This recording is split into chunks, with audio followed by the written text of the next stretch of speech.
Hello guys, मैं विशाल कुमार आप सभी के अपने यूट्यूब चैनल विशाल मैथ हब पे आप सभी का स्वागत करता हूं। तो कैसे हैं दोस्त? उम्मीद करता हूं आप सभी अच्छे होंगे और आप लोग को जो मैं वीडियो प्रोवाइड कर रहा हूं आप लोगों को पढ़ के मज़ा आ रहा होगा और हर एक कॉन्सेप्ट को आप लोग मेरे साथ समझ रहे होंगे। ठीक है दोस्त, अगर मैं जितना क्वेश्चन कराता हूँ इन सभी क्वेश्चन का आप लोग को PDF चाहिए तब लोग विशाल मैथ हब जिस नाम से यूट्यूब चैनल है उसी नाम से टेलीग्राम चैनल भी आप लोग वहाँ से PDF डाउनलोड कर सकते हैं।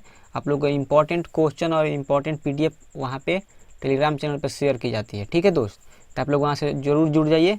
और चलिए हम लोग फिलहाल इस क्वेश्चन को करते हैं। देखिएगा ध्यान से, लिखा है एक समद्विबाहु त्रिभुज की भुजा वर्ग के विकर्ण के बराबर है। ठीक है ना, यदि वर्ग की भुजा 12 सेंटीमीटर है तो समबाहु त्रिभुज का क्षेत्रफल क्या होगा, यही ना लिखा है।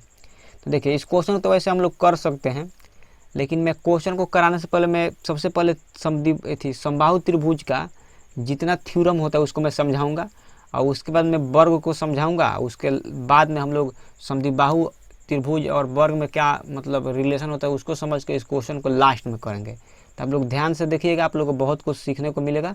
तो चलिए हम लोग क्या करते हैं, वीडियो की शुरुआत करते हैं। तो नया पेज पे चलता हूँ और मैं आप लोग को समझाता हूँ। देखिए हम लोग नया पेज पे आ गए हैं। यहाँ पे हम लोग एक समद्विबाहु मतलब एक सबसे पहले मैं क्या समझाऊँ, चलिए वर्ग समझा देता हूँ। ठीक है ना, तो हम लोग एक वर्ग बनाएंगे, एक स्क्वायर बनाएंगे। सबसे पहले मैं क्या सिखाऊंगा आप लोग को, वर्ग पढ़ाऊंगा। ठीक है ना, वर्ग के बारे में बताऊंगा।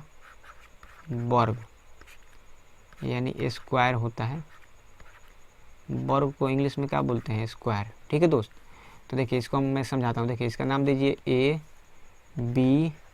ABCD। देखिए वर्ग का हर एक जो कोण होता है ना 90 डिग्री का होता है। तो हम लोग बोल सकते हैं कोण A बराबर कोण B बराबर कोण C बराबर कोण D बराबर कितना डिग्री होगा, 90 डिग्री। ठीक है दोस्त, ध्यान से देखिएगा। अगर मैं यहाँ से पूछूं कि A से C से अगर A से लेकर C तक मिला देता हूँ तो यह क्या होगा, मतलब वर्ग का क्या विकर्ण होगा। और B से D तक मिलाऊँ या फिर D से B तक मिलाऊँ तो भी क्या होगा, विकर्ण होगा। अब मान लीजिए कौन से वाले बिंदु पर प्रतिच्छेद करता है, O बिंदु पे। तो यहाँ से हम लोग लिख सकते हैं कि जो AC है ना, AC और BD क्या होता है, बराबर होता है, दोनों विकर्ण बराबर होता है। ठीक है, और इसका मान होता है √2 गुने भुजा। अगर मान लीजिए हर एक भुजा A हो और A भी A हो और क्या हो, A भी A हो, तो इसका विकर्ण क्या होता है, AC का मान √2 गुने भुजा। तो हम लोग इसको भी साबित करेंगे। अगर इसके में परिमाप पूछ दिया जाए कि चारों त्रिभुज मतलब वर्ग का परिमाप क्या होता है, तो देखिए वर्ग का परिमाप, तो वर्ग का परिमाप होता है मतलब हर एक भुजा को जोड़ दीजिए, AB प्लस BC प्लस क्या होगा CD, AB plus BC plus CD plus DA को ये चाहे AD को, ये बात एक ही है। और हर एक भुजा का मान हर एक भुजा बराबर होता है अपने आप में, मतलब AB बराबर होगा BC के, ठीक है, BC बराबर होगा CD के, या CD बराबर होगा किसके, AD के, मतलब हर एक AA होगा। तो हम लोग AA 4 बार लिख देंगे, तो यहाँ से जोड़ेंगे तो कितना आएगा, 4A आ जाएगा। परिमाप मान लीजिए को मैं परिमाप को P से स्विच करता हूँ तो P के मान कितना आ गया, 4A। तो यहाँ से हम लोग बोल सकते हैं कि परिमाप जो होता है क्या होता है, 4A होता है। वर्ग का परिमाप होता है 4 गुना भुजा, तो यहाँ से होता है 4 गुना भुजा। अब वर्ग का विकर्ण क्या होता है, √2 गुना भुजा। इतना आप लोग समझ गए। और देखिए इसका क्षेत्रफल भी होता है, इसका क्या होता है, क्षेत्रफल। वर्ग का क्षेत्रफल होता है वो क्या होता है, भुजा स्क्वायर होता है, मतलब A स्क्वायर। ठीक है, तो इसको भी आप लोग जान लीजिए। तो चलिए मैं आप लोग को समझाता हूँ कि क्या कितना चीज़ में हम लोग समझेंगे, ध्यान दीजिएगा। तो इसको मैं समझाने के लिए एक एक करके मैं समझाऊंगा। हो सकता है वीडियो थोड़ा लंबा हो जाए, लेकिन आप लोग को मतलब बोर नहीं होना है और कंफ्यूज नहीं होना है, आप लोग को हर एक चीज़ को समझना है। ठीक है, तो चलिए मैं एक फिर से नया पेज लेकर आप लोग समझाता हूँ कि सबसे पहले वर्ग का विकर्ण √2 गुना भुजा कैसे आता है। और यहाँ से तो परिमाप 4A कैसे आता है, यहाँ पे प्रूव हो गया है, क्योंकि चारों भुजा को जोड़ेंगे तो 4A आ जाएगा, 4 गुना भुजा, ये आप लोग समझ गए। क्षेत्रफल में समझा दूँगा कैसे A स्क्वायर आता है, और विकर्ण समझा दूंगा। ठीक है, उसके बाद हम लोग चलेंगे समबाहु त्रिभुज में। तो चलिए मैं चलता हूँ एक और नए पेज पे, यहाँ से आप लोगों को मैं समझाता हूँ। देखिए फिर से आप लोग क्या कीजिए, एक बना दीजिए क्या, वर्ग। इसका नाम दीजिए ABC और क्या होगा D, और इसको क्या करेंगे हम लोग, इसको मिला देंगे A से लेकर C तक। यही ना मिलाएंगे, और इसको थोड़ा सा इधर कर देते हैं। देखिए हो गया ना। अब बात ध्यान दीजिए, जितना ए बी होता है उतना ही क्या होता है बी सी होता है, उतना ही सी डी होता है, उतना ही ए डी होता है। तो यह ए है तो यह भी ए होगा, ये भी ए होगा, और ये भी क्या होगा ए होगा। तो सबसे पहले मैं बात करता हूँ कि इसमें कोण डी भी 90 डिग्री का होगा, कोण क्या होगा, कोण बी भी 90 डिग्री का होगा ना। अब देखिए दोस्त, मैं आप लोग को एक और बात बता देना चाहता हूँ कि अगर कोई आप लोग से पूछे कि बताओ समकोण त्रिभुज का, एक सेकेंड, समकोण त्रिभुज का क्षेत्रफल क्या होता है। किसी भी समकोण त्रिभुज, मान लीजिए इसका नाम है ए बी और सी, और इसे बी 90 डिग्री है, तो आप लोग से पूछे कि बताओ समकोण त्रिभुज का क्षेत्रफल क्या होगा, इस त्रिभुज का क्षेत्रफल। तो त्रिभुज ए बी सी का क्षेत्रफल क्या होगा, तो आप लोग क्या बोलेंगे। आप लोग जानते नहीं हैं कि त्रिभुज ए बी सी का क्षेत्रफल होता है 1/2 आधार गुने ऊंचाई, मतलब 1/2 बी गुने एच होता है ना। तो 1/2 आधार यानी बी सी, अब बी सी के मान क्या होगा, ए होगा। देखिए यहाँ पे बी सी का मान ए है तो ये भी ए हो जाएगा, और ए बी का मान भी ए है, तो दोनों सेम सेम है, तो यहाँ लिख सकते हैं ए गुने ए, तो हो जाएगा a²/2। तब लोग देखिए ध्यान से, यहाँ से a²/2 हो गया, और जितना ए बी सी का क्षेत्रफल होगा उतना ही किसका क्षेत्रफल होगा, ए सी डी का होगा, तो ये भी क्या हो जाएगा a²/2। तो अगर आप लोग से कोई पूछे बताओ वर्ग ए बी सी डी का क्षेत्रफल बताओ, वर्ग ए बी सी डी का क्षेत्रफल, तो हम लोग क्या करेंगे, दोनों त्रिभुज का क्षेत्रफल जोड़ लेंगे। कौन सा त्रिभुज, एरिया ऑफ त्रिभुज ए बी सी, ठीक है दोस्त, और एरिया ऑफ त्रिभुज ए सी डी, ठीक है ना, ए सी डी का जोड़ देंगे। तो ए बी सी का क्षेत्रफल आया है a²/2, और ए सी डी का क्षेत्रफल आया है a²/2, क्योंकि दोनों बराबर है, तो दोनों जोड़िएगा तो क्या हो जाएगा 2a² नहीं हो जाएगा, a² और ई वाला a², 2a² बटा क्या हो जाएगा 2, क्या हो जाएगा 2, तो 2 से 2 कट जाएगा तो क्या आ जाएगा a²। तो आप लोग यहाँ निश्चित तौर पर देख सकते हैं कि वर्ग का क्षेत्रफल कितना आ गया है a², तो हम लिखेंगे वर्ग ए बी सी डी का क्षेत्रफल, ठीक है दोस्त, कितना आया है a²।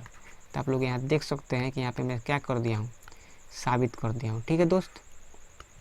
यहाँ ये लो, यहाँ पे हम लोग क्या किए हैं, यहाँ से वर्ग ए बी सी डी का क्षेत्रफल क्या हो गया a² हो गया है, यहाँ पे हम लोग क्या कर दिए, साबित कर चुके हैं इसको। तो यहाँ हम लोग क्या लिख देंगे, प्रूव्ड। तो आप लोग देख सकते हैं कि यहाँ से समकोण त्रिभुज का क्षेत्रफल तो 1/2 आधार ऊंचाई, और आधार भी ए था और ऊंचाई भी ए था, तो दोनों ए भर देंगे तो a²/2 आ जाएगा। तो ए बी सी का क्षेत्रफल a²/2 आ गया, और ए सी डी का भी क्षेत्रफल क्या आ गया a²/2, और यहाँ से मैं दोनों को जोड़ दिया तो कितना आ गया a² आ गया। तो मतलब हम लोग बोल सकते हैं वर्ग का क्षेत्रफल कितना आ गया a²। तो उम्मीद करता हूँ कि आप लोग इतना समझ गए, तो वर्ग के बारे में आप लोग समझ गए। अब रहा बात कि हम लोग को क्या समझना है, हम लोग को समझना है क्या कि वर्ग का विकर्ण क्या होता है। तो देखिए मैं समझा देता हूँ आप लोग को, और नया पेज लेके आप लोग को मैं समझाऊंगा, ठीक है दोस्त। तो देखिए मैं आप लोग को समझाता हूँ, तो देखिएगा ध्यान से। तो इसको मैं आगे कर देता हूँ, ठीक है, और इसको देखिए इसमें कुछ हम लोग इरेज करेंगे। तो इरेज किसको किया जाए, चलिए इसको मैं इरेज करता हूँ, ठीक है, बस इसको मैं इरेज कर देता हूँ। और किसको इरेज करना पड़ेगा, इस थोड़ा सा साइज इसका छोटा कर दूँ मैं, और इसमें मिटकाना पड़ेगा। तो वर्ग तो भाग गया है भाई, एक सेकेंड, हाँ ठीक है ना। तो आप लोग मान लीजिए कि इसको हम लोग को मिटकाना है बे यार, इसमें देखिए हमें ऐसे नहीं, कैसे ऐसे करके मिटका दूँ, ऐसे थोड़ा सा राउंड राउंड बना के। तो चलिए मिटक गया, और इसको भी मिटकाना है तो ये भी मिटक गया, ठीक है दोस्तों। अब देखिए ध्यान से, यहाँ पे वर्ग ए बी सी डी का क्षेत्रफल कितना प्रूव हुआ है a²। अब देखिए आप लोग ध्यान से यह देखना है कि कोण बी 90 डिग्री है त्रिभुज ए बी सी में, और ए सी कोण है। तो आप लोग सूत्र पढ़े हैं ना, क्या पढ़े हैं, कोण स्क्वायर क्या होता है, लंब स्क्वायर प्लस क्या होता है बताइए, आधार स्क्वायर। तो यहाँ पे कोण का मान ए सी है तो लिखेंगे ए सी का होल स्क्वायर, लंब का मान बी सी मान लीजिए तो यहाँ से हो जाएगा बी सी हो स्क्वायर, आधार का मान लीजिए ए बी है तो यहाँ से क्या हो जाएगा ए बी का होल स्क्वायर, और बी सी का मान कितना है ए है तो लिखेंगे a², और ए बी का मान भी ए है तो यहाँ से क्या लिखेंगे a²। तो यहाँ से हो गया ac² बराबर कितना 2a², और इधर से स्क्वायर हम लोग हटाएंगे तो इधर क्या चढ़ जाएगा, रूट चढ़ जाएगा ना, तो 2a² हो जाएगा। तो 2 का वर्गमूल नहीं निकलेगा 2 लिखेंगे और ए स्क्वायर का वर्गमूल क्या निकल जाएगा ए। तो हम लोग बोल सकते हैं यहाँ से कि ए सी का मान कितना आ गया √2 इंटू ए। यही जो होता है वर्ग क्या होता है, यही वर्ग का विकर्ण होता है √2 गुने भुजा। तो यहाँ से हम लोग इसको भी क्या किए, इसको भी हम लोग क्या कर दिए, प्रूफ कर दिए कि वर्ग का क्षेत्रफल जो होता है ए स्क्वायर होता है और वर्ग का विकर्ण क्या होता है √2 गुने भुजा। तो उम्मीद करता हूँ कि आप लोग इतना थ्योरी समझ गए। ठीक है दोस्त, अब इससे कोई पूछेगा कि बताओ वर्ग का क्षेत्रफल क्या होता है तो भुजा स्क्वायर, और वर्ग का विकर्ण क्या होता है तो √2 गुना भुजा। आप लोग इतना समझ गए ना। अब चलिए हम लोग चलते हैं समबाहु त्रिभुज पे और उसको भी समझ लेते हैं, तब हम लोग चलेंगे क्वेश्चन की ओर। चलिए मैं एक नया पेज ले लेता हूँ, अब आप लोगों को मैं समझाता हूँ। ठीक है दोस्त, देखिए हम लोग समबाहु त्रिभुज बनाएंगे, उसके बाद इसको क्या करेंगे समझेंगे। तो देखिएगा दोस्त आप लोग ध्यान से। तो सबसे पहली बात ए हो गया, यह बी हो गया, क्या हो गया सी, और इसमें एक हम लोग को लाइन खींचना पड़ेगा। तो एक लाइन हम लोग खींचेंगे। चलिए मैं एक लाइन खींचता हूँ और इसमें हम लोग क्या करेंगे, इसका नाम क्या देंगे डी देंगे। ठीक है, और जो समबाहु त्रिभुज होता है ना उसका हर एक भुजा बराबर होता है। तो ए भी ए होगा, ए भी ए होगा, ठीक है ना, और पूरा बी सी भी क्या होगा ए होगा। तो इसको हम लोग मिला देंगे। तो यहाँ से यहाँ तक ए है और यहाँ से यहाँ तक भी क्या है ए है, मतलब बी सी का मान क्या है ए है। अब देखिएगा दोस्त ध्यान से, थोड़ा सा आप लोग को ध्यान से देखना है। अगर बी सी का मान ए है ना तो बी डी का मान क्या होगा बताइए, बी डी का मान होगा a/2 क्योंकि आधा आधा होगा, और डी सी का मान क्या होगा a/2। ठीक है दोस्त, ये जो है ना 90 डिग्री है ये दोनों। तो यहाँ से हम लोग अब समकोण त्रिभुज लगाएंगे। त्रिभुज इन त्रिभुज किस में ए बी डी में, ए बी डी में, मतलब त्रिभुज ए बी डी में देखेंगे तो एच स्क्वायर क्या होता है P square plus B square, मतलब कोण का स्क्वायर क्या होता है लंब का स्क्वायर प्लस आधार का स्क्वायर। अब लोग लंब देखना चाहते हैं तो 90 डिग्री से क्या होगा ए बी लंब होगा ना, तो ए बी लिख देंगे ए बी का होल स्क्वायर। ठीक है, तो यहाँ से हो जाएगा ए बी का होल स्क्वायर। अब देखिएगा ए बी का होल स्क्वायर प्लस थी लंब स्क्वायर है ना, तो लंब होगा ए डी, तो यहाँ से लिख सकते हैं ए डी का होल स्क्वायर। आधार होगा क्या होगा बी डी, तो लिख देंगे बी डी का होल स्क्वायर। ठीक है, इतना आप लोग समझ गए ना। इसको हटा दिया जाए, इसको चलिए मैं हटा देता हूँ। अब देखिएगा ध्यान से, ए बी का मान ए है तो यहाँ से हो जाएगा ए स्क्वायर, और ए डी को मान लीजिए एच, क्या मान लेते हैं एच, तो यहाँ से हो जाएगा एच स्क्वायर, और बी डी का मान क्या है a/2 का होल स्क्वायर। अब इसको सॉल्व कर दीजिए तो यहाँ से होगा ए स्क्वायर बराबर एच स्क्वायर, और a/2 का होल स्क्वायर क्या होता है ए स्क्वायर बटा 4, तो इधर है ए स्क्वायर, प्लस में ए स्क्वायर बटा 4 इधर रहेगा तो माइनस में हो जाएगा, यानी ए स्क्वायर बटा 4 बराबर में उधर क्या बचेगा एच स्क्वायर। ठीक है दोस्त, तो यहाँ से एलसीएम लीजिएगा 4, तो ये होगा 4a स्क्वायर माइनस ए स्क्वायर बराबर क्या होगा एच स्क्वायर। तो यहाँ से सॉल्व करेंगे तो होगा 3a स्क्वायर बटा 4 बराबर में क्या होगा एच स्क्वायर। इतना आप लोग समझ गए ना। देखिए इतना समझ गए, तब देखिए इधर बताता हूँ। तो इधर से होगा एच स्क्वायर बराबर कितना होगा 3a स्क्वायर बटा 4, और यहाँ से अगर मैं एच का मान निकालना चाहूँ, देखिए इधर ऐसे करके लिख देता हूँ, एच का मान निकालूँ तो इधर क्या चढ़ जाएगा रूट चढ़ जाएगा, तो होगा 3a स्क्वायर बटा 4। ठीक है दोस्त, तो यहाँ से 3 का वर्गमूल नहीं निकलेगा, ए स्क्वायर का ए निकल जाएगा, 4 का वर्गमूल कितना निकलेगा 2।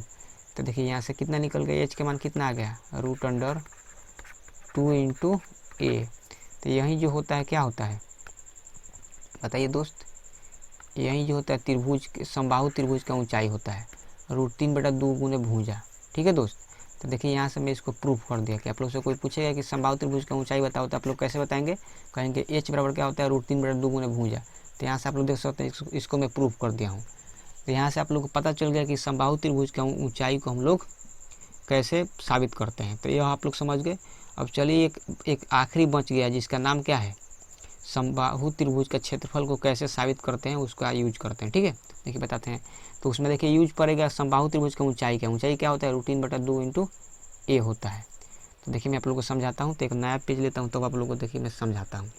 तो ध्यान से दोस्त आप लोग देखिएगा कि कैसे इस क्वेश्चन को मैं सॉल्व करूँगा। तो देखिए अगले पेज पर चलते हैं और देखिए मैं कुछ इसको मिटकाऊँगा तो आप लोग देखिएगा, और इसका साइज़ थोड़ा बड़ा कर देता हूँ। देखिए इसको मैं मिटकाने जा रहा हूँ जितना मैं आप लोग को समझाया पहले। तब हम लोग क्या साबित करेंगे कि समबाहु त्रिभुज का क्षेत्रफल क्या होता है, आप लोग को आज सीखने को मिलेगा। ठीक है, तो इसको भी मैं क्या करता हूँ इरेज कर देता हूँ। और देखिए यहाँ से ऊंचाई कितना निकला है, √3/2 गुने भुजा। तो देखिए इसका यूज पड़ेगा। अब देखिए ध्यान से, किसी भी त्रिभुज का, मान लीजिए त्रिभुज हम लोग को त्रिभुज ABC का क्षेत्रफल निकालना है ना, निकालना है त्रिभुज ABC का क्षेत्रफल निकालना है। कौन सा त्रिभुज है, समद्विबाहु त्रिभुज। तो देखिए किसी भी त्रिभुज का जनरल जो क्षेत्रफल होता है 1/2 आधार गुना ऊंचाई होता है ना। तो यहाँ से मान रखूँगा तो 1/2 आधार जो होगा क्या होगा BC, ऊंचाई क्या होगा AD होगा ना। अब इसमें मान रख दीजिए 1/2, BC का मान A है और AD का मान कितना निकला है H, यानी AD हो, H मतलब AD है, यहाँ पे H लिख देता हूँ। तो 1/2 इंटू H का मान कितना है √3/2 गुने भुजा। तो ऊपर √3 है तो √3 लिख देंगे और A में A से गुना होगा तो A² आ जाएगा। और बाटा में 2 दूना कितना हो जाएगा 4। तो यहाँ से आप लोग देख सकते हैं कि क्या आप लोग देख सकते हैं बताइए, इससे आप लोग देख सकते हैं कि समबाहु त्रिभुज का क्षेत्रफल हम लोग कितना साबित करें, √3/2 इंटू भुजा हम लोग क्या कर दिए हैं, साबित कर दिए हैं। √3/4 इंटू भुजा इसको साबित किए, ये ना किए हैं दोस्त। तो आप लोग यहाँ से देख सकते हैं कि समबाहु त्रिभुज का क्षेत्रफल हम लोग क्या साबित कर दिए, √3/4 गुना भुजा²। तो उम्मीद करता हूँ कि आप लोग इतना समझ गए। तो आप लोग को देखिए मैं क्या क्या समझा दिया। यहाँ सबसे पहले मतलब समबाहु त्रिभुज की ऊंचाई √3/2 गुना भुजा में समझा दिया हूँ कैसे आता है, और समबाहु त्रिभुज का क्षेत्रफल √3/4 गुना भुजा² कैसे आता है इसको भी मैं साबित करा चुका हूँ। और चलिए पीछे चलते हैं। और यहाँ पे मतलब साबित हुआ है समबाहु त्रिभुज का ऊंचाई, ठीक है। और इसके पीछे देखते हैं क्या साबित किए हैं हम। यहाँ से देखिए समबाहु त्रिभुज का जो विकर्ण होता है √2 गुने क्या होता है भुजा, इसको यहाँ पे मैं साबित कराया हूँ। और यहाँ पे देखिए समबाहु त्रिभुज का क्षेत्रफल होता है भुजा², इसको मैं साबित कराया हूँ, ठीक है। इतना चीज़ हो गया। अब देखिए और पीछे चलते हैं हम लोग और देखते हैं और क्या। यहाँ पे मैं बताया था कि क्या क्या साबित कराना है वर्ग में, ठीक है ना। और आगे चलते हैं। अब देखिए हम लोग आ गए अब क्वेश्चन पे। अब क्वेश्चन कैसे होगा, ठीक है ना। देखिए क्या लिखा है, एक समबाहु त्रिभुज के भुजा जो है वर्ग के विकर्ण के बराबर है, नहीं ना है। तो वर्ग का जो भुजा होगा, भुजा 12 है, तो समबाहु त्रिभुज का क्षेत्रफल क्या होगा। तो देखिए मैं बताता हूँ, ध्यान से देखिएगा। तो एक वर्ग हम लोग बनाएंगे सबसे पहले, और चलिए वर्ग में यहाँ बनाता हूँ, ठीक है। छोटा सा एक वर्ग हो गया, इसका नाम दे दीजिए, इसका नाम यहाँ से देते हैं A, B, C और D, ठीक है। इसका नाम हम लोग दे दिए। अब देखिए इस पे मान लीजिए एक समबाहु त्रिभुज बनाइए इसी पे। तो मान लीजिए इसका विकर्णपन थी, मतलब विकर्ण के बराबर है समबाहु त्रिभुज का भुजा। तो इसका विकर्ण हो गया क्या AC। तो AC विकर्ण हो गया, तो इसी पे बनाना हम लोग क्या समबाहु त्रिभुज बनाना है। तो इसको थोड़ा सा मैं नीचे कर देता हूँ, और ठीक है इतना। और इसको मैं मिला देता हूँ C से। तो देखिएगा ध्यान से, इसका नाम दे देते हैं क्या P। देखिए दोस्त, अब मान लीजिए कि वर्ग का भुजा कितना दिया है, क्वेश्चन में दिया था 12, दिया था ना 12, देख लीजिए 12 दिया था वर्ग का भुजा। तो यहाँ पर सब में लिख दीजिए 12, ये 12 है, ठीक है। यह भी 12 है, और CD भी 12 है, ठीक है। और AD भी कितना है 12 है। अब दोस्त देखिएगा आप लोग ध्यान से, तो AC का अगर मैं मान निकालूंगा ना, AC का वर्ग का जो विकर्ण AC है इसको निकालेंगे तो क्या होगा √2 गुने भुजा, और भुजा का मान कितना दिया है 12। तो यहाँ से क्या आ जाएगा 12√2। तो यानी कि विकर्ण कितना हो गया 12√2। तो AC जो है ना वर्ग का विकर्ण है, AC जो है ना समबाहु त्रिभुज का भुजा है।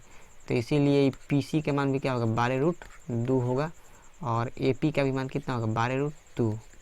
तो उम्मीद करता हूँ कि आप लोग इतना समझ गए, क्योंकि जितना जो होगा ना सब बराबर होगा अपने आप में। विकर्ण भी क्या होगा बराबर होगा। समबाहु त्रिभुज का भुजा निकल गया कितना, समबाहु त्रिभुज का क्या निकाले हम लोग, एक सेकेंड। समबाहु त्रिभुज का भुजा निकला है, कितना निकला है दोस्त। इसको भुजा को A मान लेते हैं, A का मान निकला है 12√2, ठीक है। और हम लोग को निकालना है समबाहु त्रिभुज का क्षेत्रफल। तो लिखेंगे समबाहु त्रिभुज का क्षेत्रफल,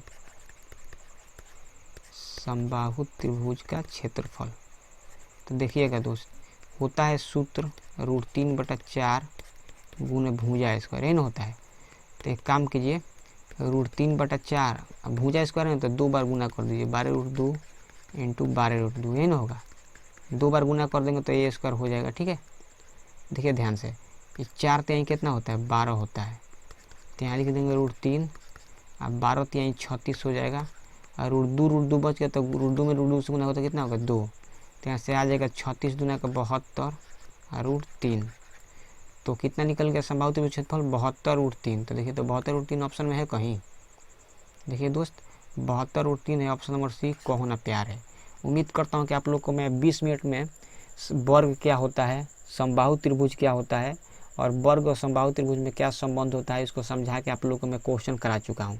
तो उम्मीद करता हूँ कि आप लोग को 110% समझ में आया होगा।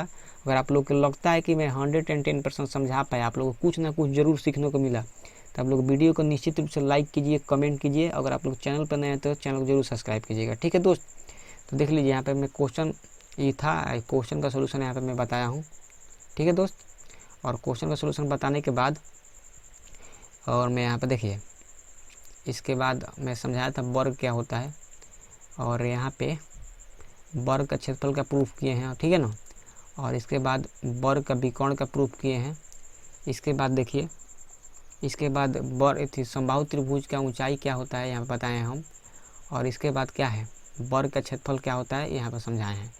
अब देख लीजिए, जितना मैं समझाए हैं आप लोग को अभी तक, और मैं क्वेश्चन को ऑलरेडी करा चुका हूँ। आप लोग पूछना चाहेंगे कि सर और कोई तरीका हो सकता है इस क्वेश्चन को करने का, तो देखिए मैं आप लोगों को बताता हूँ फिर से, एक मतलब और तरीके में बताऊँगा आप लोगों को। ठीक है, तो चलते हैं और पीछे में चलता हूँ और स्लाइड को पीछे करते करते, तो देखिएगा आप लोग ध्यान से, और पीछे चलते हैं। देखिए अब हम लोग आ गए क्वेश्चन पे। ठीक है ना, अब देखिए इसका और तरीका है कोई, आप लोग पूछेंगे सर और कोई तरीका है करने का, देखिए मैं बताता हूँ तरीका है करने का। जब वर्ग का भुजा है ना कितना 12, तो वर्ग का विकर्ण क्या होगा, 12 √2 होगा ना, क्योंकि √2 टाइम होता है। जो वर्ग का विकर्ण होगा वही समबाहु त्रिभुज का क्या होगा, भुजा। तो समबाहु त्रिभुज का भुजा 12 √2 हो गया। अब इसमें मान रखिए √3/4 गुने भुजा स्क्वायर। भुजा का मान है 12 √2 का, तो 2 बार लिख देंगे 12 √2 × 12 √2। 4 3 12 3 बार कट जाएगा 36, √3 × 36 हो जाएगा। और √2 में √2 से गुना होगा तो 2 होगा, तो 36 दूना का 72 √3 आएगा। ऑप्शन नंबर सी को होना प्यार है। तो बिना डायग्राम बनाए भी हम लोग क्वेश्चन को कर सकते हैं। तो आशा करता हूँ कि आप लोग यहाँ तक समझ गए, और यहाँ तक आप लोग समझ में आप लोगों को लगता है कहीं ना कहीं मेहनत है सर को वीडियो को बनाने में, तो लोग वीडियो को निश्चित रूप से लाइक कीजिए, कमेंट कीजिए। आप लोग चैनल पर नए हैं तो चैनल को जरूर सब्सक्राइब कीजिए। ठीक है दोस्त, चलिए इन्हीं सब बातों के साथ मिलते हैं दूसरे वीडियो में। तब तक के लिए बाय, जय हिंद, जय भारत, भारत माता की जय, वंदे मातरम।